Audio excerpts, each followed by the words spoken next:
भगवान जाधव. मी आहे सध्या वसमत तालुक्यातील खाजमापूरवाडी शिवारामध्ये आणि याच खाजमापूरवाडी शिवारामध्ये शेतकऱ्यांच्या जी केळी पीक आहे ते केळी पिकाचं जे आहे ते कुणातरी अज्ञात व्यक्तीने मोठ्या प्रमाणात जे आहे ते नुकसान केलेलं आहे.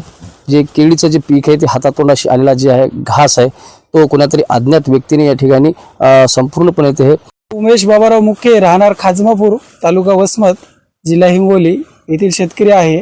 माझ्या शेतामध्ये 3500 केळीची झाडे आहेत. त्यापैकी अज्ञात व्यक्तीने येऊन 8 जुलै रोजी 200 ते 300 झाडाचं नुकसान केलं होतं आणि आता तोच परत प्रकार झालेला आहे जो की 20 ऑगस्ट आणि 22 ऑगस्टला हाच प्रकार 700-800 झाडावरती विषारी द्रव्य टाकून फवारणी करण्यात आली आहे.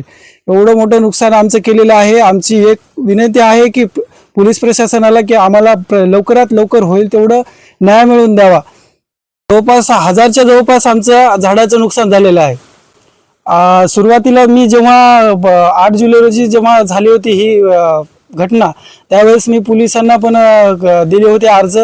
तहसीलमध्ये एक अर्ज दिला, कृषी विभागाकडे त्यांचा पंचनामा झाला आणि पोलीस प्रशासन विचारत होतं की आम्हाला एक मूळ रक्कम द्या की कृषी विभागाकडून की एवढं नुकसान झालेले आहे.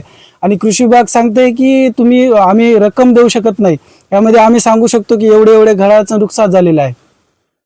कळवलं का किंवा इथं कोण कोण आलं होतं का पाहायला? हो, अगोदरच्या वेळेस मी नाही कळवलं आणि आताच्या वेळेस जेव्हा ही घटना झाली तेव्हा आमचे आमदार राजूभाई नवघरे यांना फोन केला.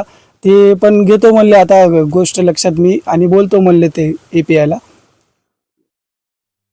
एक प्रशासनाला विनंती आहे की आज लेकरासारखं जपतो आम्ही झाडांना आणि खर्च किती लागला काय लागला याचा अंदाज काढून आम्हाला लेकरासारखं पोसावं लागलं आणि याच्यावर आम्हाला 2 ते 4 लाखाची नुकसान झालेली आहे. आता आम्हाला आत्महत्या केल्याशिवाय पर्याय नाही. याची नोंद प्रशासनाने घ्यावी, पोलीस प्रशासनाने घ्यावी आणि आमच्या या नुकसान भरपाईचं लक्ष द्यावं सगळ्यांनी, हात जोडून विनंती आहे. लागवडीचा खर्च किती आला तुम्हाला? लागवडीचा खर्च सर याला लागवड म्हणजे खूपच लागते 2 लाख रुपये, 1.5 लाख रुपये, 2 लाख रुपये एकरी खर्च येतो. हां, आणि याच्यावर आता तुम्हाला पोसून एवढी नुकसान केली आम्हाला काही कळत नाही, आता समजत नाही काय करावं काय नाही. आमची दखल घेणारे कोणी नाही. एकूणच तुमचा काही कोणावर संशय आहे का? हे जे नुकसान आहे नैसर्गिक नसून नुकसान नैसर्गिक आहे की कोणा आपत्ती आली तुमच्यावर, काय वाटतं? नाही, नैसर्गिक ही आपत्ती वेगळी असते सर. ही जाणून बुजून केलेले हे कृत्य आहे आणि आम्हाला हे संशय जरा सर का आमचं कोणासंग काही झालेलं नाही. त्याच्यामुळे आम्हाला काही कोणाचं नाव घेता येणं, काहीच करता येणं. याचं आता हे पोलीस प्रशासनाने त्याच्यावर लक्ष देऊन शोध काढावा. आम्हाला हे आता काही कळलं नसे झाले. पेपरला बातमी वाचली आणि मी इथं आलो भेट द्यायला. हा प्रकार पाहिला तर हा अतिशय म्हणजे गांडू प्रकार आहे. असं शेतकऱ्याचं नुकसान असं होऊ नये आणि असं कोणी करू नये, हे पाप फेडावं लागतं. ठीक आहे, राहिला विषय आता प्रशासनाचा, तर याच्यामध्ये पोलीस तपास हा सखोलरित्या होईल. आम्ही सगळ्यांशी बोललो आहोत, वरिष्ठ अधिकाऱ्यांना बोललो आहोत आणि एक थोडाफार सुगावा लागलेला पण आहे एक. तर ते आता काही गोष्टी बोलता येत नसतात, तर याची चौकशी आणि कडक शासन होईल, त्यात काही विषय नाही. आणि हा प्रकार अतिशय निंदनीय असून हे पापाचं काम कधीच कोणी करू नाही. लेकरासारखं जपलेलं आहे. मागे आपल्या इथं प्रकार डिग्रसला घडला होता वाटते, असाच प्रकार घडला होता डिग्रसला. निसर्ग मारतो कधी आता निसर्गानं दिलं तर माणसानं मारलं. शेतकऱ्यांनी करावं काय? शेवटी लेकरासारखं त्याला जोपासलेलं, त्यांचं कर्ज आता ते फेडायचं कसं? असं जर शेतकऱ्यासोबत होऊ लागलं तर बघ शेतकऱ्यांनी पुढं कसं म्हणजे का आता म्हणजे बोलायला जागा नाही.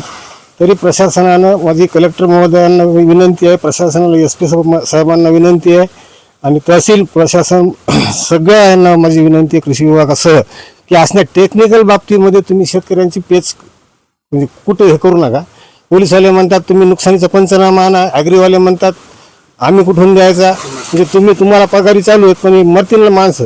तर अशी हेळसांड शेतकऱ्याची न करता तुम्ही काहीतरी याच्यामध्ये ठोस भूमिका घ्यावी आणि शेतकऱ्यांना मदत करावी, कुणाचा शाप घेऊ नये, एवढी माझी प्रशासनाला विनंती आहे. ही जी परिस्थिती आहे ती कोणत्यातरी अज्ञात व्यक्तीने जे आहे ते केळीचं मोठ्या प्रमाणात नुकसान केलेलं आहे. पोलीस प्रशासनाला याची माहिती कळवली होती, कृषी विभागाला माहिती कळवली होती, परंतु विषय असा आहे की कृषी विभाग असेल, पोलीस प्रशासन विभाग याच प्रकरणाला तेवढं गांभीर्याने घ्यायला तयार नाही. एकीकडे कृषी विभाग रक्कम देण्यास तयार नाही, दुसरीकडे पोलीस प्रशासनही सुद्धा या प्रश्नाला गांभीर्याने घ्यायला तयार नाही. या अगोदरही हा प्रकार या ठिकाणी याच परिसरामध्ये घडला होता. त्यामुळे आता नक्कीच पोलीस प्रशासन या प्रकरणाला गांभीर्याने घेणार का, असे होणारे प्रकार हे थांबणार का, हे पाहणं तितकंच महत्त्वाचं ठरणार आहे.